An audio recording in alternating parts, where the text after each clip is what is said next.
Hello everyone, welcome to Grihapaka. ಉರ್ಗಡ್ಲೆ ಚಟ್ನಿ ಪುಡಿ ಮಾಡೋದಕ್ಕೆ ಸರಿಯಾಗಿ ಬರ್ತಾ ಇಲ್ಲ ಅನ್ನೋರು ಖಂಡಿತ ಈ ವಿಡಿಯೋನ ಕೊನೆವರೆಗೂ ನೋಡಿ. ತುಂಬಾ ಸುಲಭವಾಗಿ ಟೇಸ್ಟಿಯಾಗಿ ಮಾಡ್ಕೊಳ್ಬೋದು. ಹಾಗಿದ್ರೆ ಹೇಗೆ ಮಾಡೋದಂತ ನೋಡ್ಕೊಳ್ಳೋಣ. ಮೊದಲಿಗೆ ನಾನಿಲ್ಲಿ ಈ ಕಪ್ ಅಳತೆನಲ್ಲಿ 1 ಕಪ್ನಷ್ಟು ಹುರ್ಗಡ್ಲೆ ತೊಗೊಂಡಿದ್ದೀನಿ. ಗೋಲ್ಡನ್ ಕಲರ್ ಬರೋವರೆಗೆ ಹುರ್ಕೊಳ್ಳೋ ಅಂಥ ಅವಶ್ಯಕತೆ ಇಲ್ಲ. ಸ್ವಲ್ಪ ಅದು ಗರ್ಗರಿಯಾಗಿ ಆಗಬೇಕು. ಕೈನಲ್ಲಿ ಈ ಹುರ್ಗಡ್ಲೆನ ಈ ರೀತಿ ಕೈನಲ್ಲಿ ತೊಗೊಂಡು ಮುಟ್ಟಿದ್ರೆ ಕೈಗದು ಬಿಸಿ ತಾಕಬೇಕು. ಅಷ್ಟು ಬಿಸಿ ಆದರೆ ಸಾಕು. ಇದನ್ನು ಮೀಡಿಯಮ್ ಫ್ಲೇಮ್ನಲ್ಲಿ ಇಟ್ಕೊಂಡೆ ಈ ರೀತಿ ಹುರ್ಕೋಬೇಕಾಗತ್ತೆ. ನೋಡಿ, ಕಲರ್ ಕೂಡ ಚೇಂಜ್ ಆಗಿಲ್ಲ. ಜಸ್ಟ್ ಬಿಸಿ ಮಾಡಿಕೊಂಡು ಒಂದು ಪ್ಲೇಟ್ಗೆ ಹಾಕ್ಕೊಳ್ತಾ ಇದ್ದೀನಿ. ಆನಂತರ ಅದೇ ಪ್ಯಾನ್ಗೆ 1 ಟೀ ಸ್ಪೂನಷ್ಟು ಎಣ್ಣೆ ಹಾಕ್ಕೊಳ್ಳಿ. ಸ್ವಲ್ಪ ಎಣ್ಣೆ ಬಿಸಿಯಾದ ನಂತರ ಇದಕ್ಕೆ ಒಂದು 7ರಿಂದ 8 ಎಸಳಷ್ಟು ಬೆಳ್ಳುಳ್ಳಿನ ಹಾಕ್ಕೊಂಡು ಹುರ್ಕೊಳ್ತಾ ಇದ್ದೀನಿ. ಬೆಳ್ಳುಳ್ಳಿನ ಸ್ವಲ್ಪ ಹುರ್ಕೊಳ್ತಿದ್ದಂಗೆ ಒಂದು ಸಣ್ಣ ಪೀಸಷ್ಟು ಹುಣಸೆ ಹಣ್ಣು, ಜಾಸ್ತಿ ಬೇಡ ನೋಡಿ, ಒಂದಿಷ್ಟು ಹಾಕ್ಕೊಂಡ್ರೆ ಸಾಕು. ಹದವಾಗಿ ಇದನ್ನು ಕೂಡ ಹುರ್ಕೋಬೇಕಾಗತ್ತೆ. ನೋಡಿ, ಇಷ್ಟು ಹುರ್ಕೊಂಡ್ರೆ ಸಾಕು. ಇದನ್ನು ಒಂದು ಕಪ್ಗೆ ತೆಗೆದಿಟ್ಕೊಳ್ಳಿ. ಇದನ್ನು ಸಪ್ರೇಟಾಗಿ ತೆಗೆದಿಟ್ಕೋಬೇಕು. ಹುರ್ಗಡ್ಲೆ ಜೊತೆ ಮಿಕ್ಸ್ ಮಾಡೋದಕ್ಕೆ ಹೋಗಬೇಡಿ. ಆನಂತರ ಅದೇ ಪ್ಯಾನ್ಗೆ ಒಂದು 4-5 ಬ್ಯಾಡಗೆ ಮೆಣಸಿನ್ಕಾಯಿ, ಹಾಗೆ ಒಂದು 5-6 ಗುಂಟೂರು ಮೆಣಸಿನ್ಕಾಯಿ, ನಿಮ್ಮ ಖಾರಕ್ಕೆ ಎಷ್ಟು ಬೇಕೋ ಅಷ್ಟು ನೋಡ್ಕೊಂಡು ಹಾಕ್ಕೊಳ್ಳಿ. ಇದನ್ನು ಅಷ್ಟೇ ಗರ್ಗರಿ ಆಗೋವರೆಗೆ ಹುರ್ಕೋಬೇಕಾಗತ್ತೆ. ನೀವು ಬೇಕಿದ್ರೆ ಒಂದು ಸ್ವಲ್ಪ ಎಣ್ಣೆನೂ ಕೂಡ ಸೇರಿಸ್ಕೊಂಡು ಹುರ್ಕೊಳ್ಬೋದು. ಆನಂತರ ಇದಕ್ಕೆ 1 ಹಿಡಿಯಷ್ಟು ಕರಿಬೇವಿನ ಎಲೆಗಳನ್ನ ಹಾಕಿ ಗರ್ಗರಿ ಆಗೋವರೆಗೆ ಹುರ್ಕೋಬೇಕಾಗತ್ತೆ.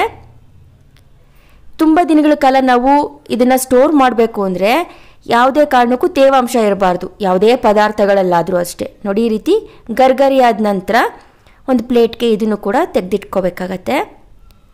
ಮತ್ತು ಅದೇ ಪ್ಯಾನ್ಗೆ 1 ಟೀ ಸ್ಪೂನ್ ಎಣ್ಣೆ ಹಾಕಿ, ಆನಂತರ ಒಂದು ಅರ್ಧ ಟೀ ಸ್ಪೂನಷ್ಟು ಜೀರಿಗೆ, ಒಂದು 1/4 ಟೀ ಸ್ಪೂನಷ್ಟು ಇಂಗು, ತುಂಬ ಒಳ್ಳೆ ರುಚಿ ಕೊಡುತ್ತೆ ಈ ಚಟ್ನಿ ಪುಡಿಗೆ. ಆನಂತರ ಒಂದು ಅರ್ಧ ಟೀ ಸ್ಪೂನಷ್ಟು ಅರಿಶಿಣದ ಪೌಡರು, ಇದಿಷ್ಟು ಹಾಕ್ಕೊಂಡು ಫ್ರೈ ಮಾಡ್ಕೊಳ್ಳಿ ಈ ರೀತಿ. ಆನಂತರ ಯಾವ ಕಪ್ ಅಳತೆನಲ್ಲಿ ಹುರ್ಗಡ್ಲೆ ತೊಗೊಂಡಿರ್ತೀವಲ್ಲ ಅದೇ ಕಪ್ ಅಳತೆನಲ್ಲಿ 1 ಕಪ್ನಷ್ಟು ಒಣ ಕೊಬ್ಬರಿ ತುರಿನೂ ಕೂಡ ಹಾಕಿ ಈ ರೀತಿ ಹುರ್ಕೋಬೇಕು. ಜಸ್ಟ್ 1 ನಿಮಿಷ ಹುರ್ಕೊಂಡ್ರೆ ಸಾಕು. ತುಂಬ ಕಲರ್ ಚೇಂಜ್ ಆಗೋವರೆಗೆ ಹುರ್ಕೊಳ್ಳೋದಕ್ಕೆ ಹೋಗಬೇಡಿ.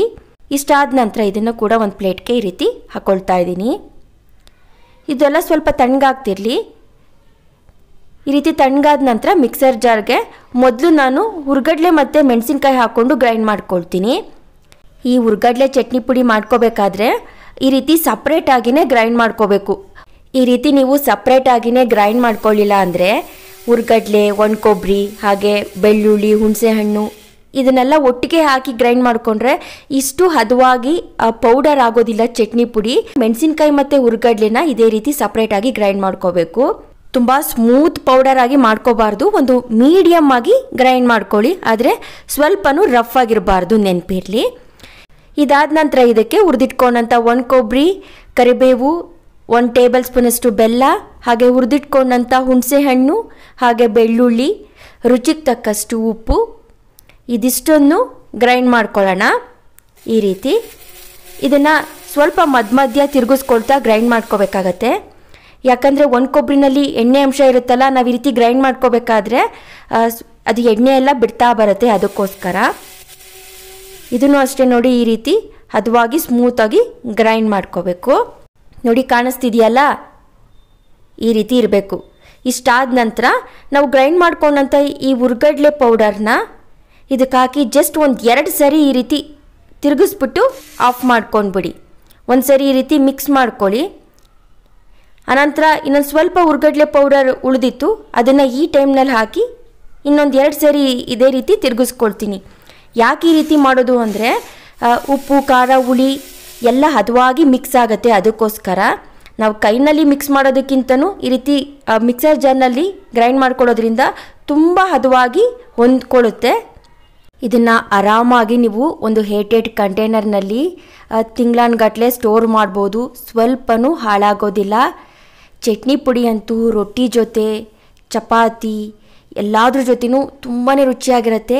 ಬಿಸಿ ಅನ್ನಕ್ಕೆ ಸ್ವಲ್ಪ ಚಟ್ನಿ ಪುಡಿ ಹಾಗೆ ತುಪ್ಪ, ಉಪ್ಪು ಹಾಕ್ಕೊಂಡು ತಿಂದ್ರಂತೂ ಇನ್ನೂ ಟೇಸ್ಟಿಯಾಗಿರುತ್ತೆ. ಹಾಗಿದ್ರೆ ಈ ರೆಸಿಪಿ ನಿಮ್ಗೆ ಇಷ್ಟ ಆಗಿದೆ ಅಂತ ನಾನು ಭಾವಿಸ್ತೀನಿ. ಇಷ್ಟ ಆಗಿದ್ರೆ ಒಂದು ಲೈಕ್ ಮಾಡಿ, ನಿಮ್ಮ ಫ್ಯಾಮಿಲಿ ಆ್ಯಂಡ್ ಫ್ರೆಂಡ್ಸ್ ಜೊತೆ ಶೇರ್ ಮಾಡಿ, ನಮ್ಮ ಚಾನಲ್ಗೆ ಸಬ್ಸ್ಕ್ರೈಬ್ ಮಾಡಿ. Thank you so much for watching.